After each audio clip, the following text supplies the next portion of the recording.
the very first interview together. Kyle Long and Chris Long right here on Fox Football Daily. And before I even ask you guys a question, I just got to really thank you guys from the bottom of my heart and everybody here at Fox for getting Howie out of studio with us this weekend because he has to go watch your game. Thank you so much for that gift.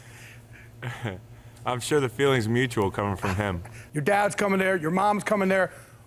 Which one of those two is going to be more of a basket case watching you guys? Dad. Oh, definitely Dad. What do you think, Kyle? For sure. Yeah.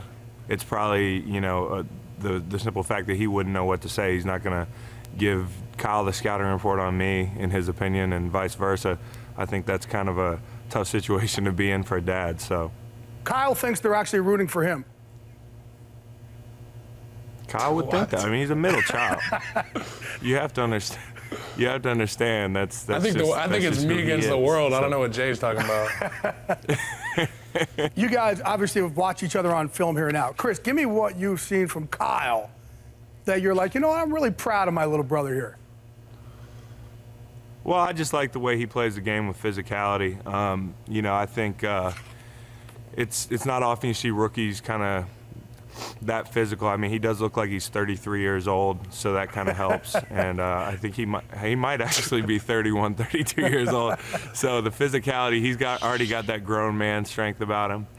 He does, in all seriousness, have, I think, rare athleticism for his position. He can make blocks that not a lot of guards can in this league. Kyle, and the other way, you're watching film of Chris. What is Chris, if he's just not your brother, Chris Long, what does he do that would normally keep you up at night? He's one of those guys that shoots out on film at you. He flies off the ball every play. It's almost as if he knows the snap count.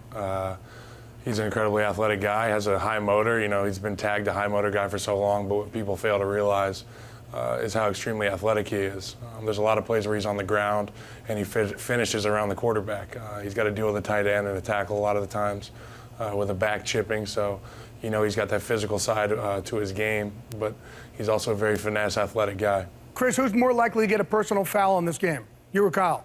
I probably have more in my career, but I've just been around longer, and I haven't been able to push his buttons in person yet. So we'll see how that goes. Kyle? Yeah, I mean, I'll stay away from this question. You can't stay, both of you guys. How no, absolutely not. Look, I'm giving you a flag right now. It's not going to be me.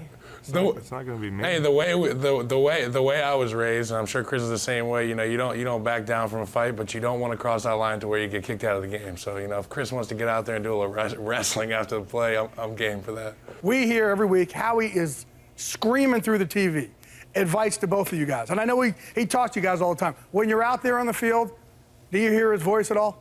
You can definitely hear Dad's voice in the back of your head at the end of plays or at the end of drives. Finish. There's various things that he's told us. He's pounded away at us for years, and it's just stuck in the back of your head. It's ingrained in you. Like any kids are going to remember, dadisms. A lot of ours deal with football. So not all of them, but a lot of them. And during games, I will constantly think things like, I wonder what Dad thinks of that. What would Dad do in that situation? Because for me, we happen to play the same position, and having heard all his coaching points growing up, I do trust him completely. I always wait to talk to him after a game. I usually know how I played, but talking to him is usually a nice reinforcement, good or bad. The one thing I do hope for after this game is you have at least a better embrace than Jim Harbaugh gave John Harbaugh after the Super Bowl. Yeah, well.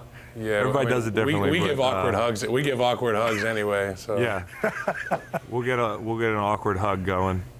All right, guys. Give people what they want. I appreciate you joining me, guys, and I good luck to both of you. Can we hope for a tie or no? Is that just not politically correct? Yeah, no, stalemate. We went down that road last year. We tied a game. That's not a lot of fun.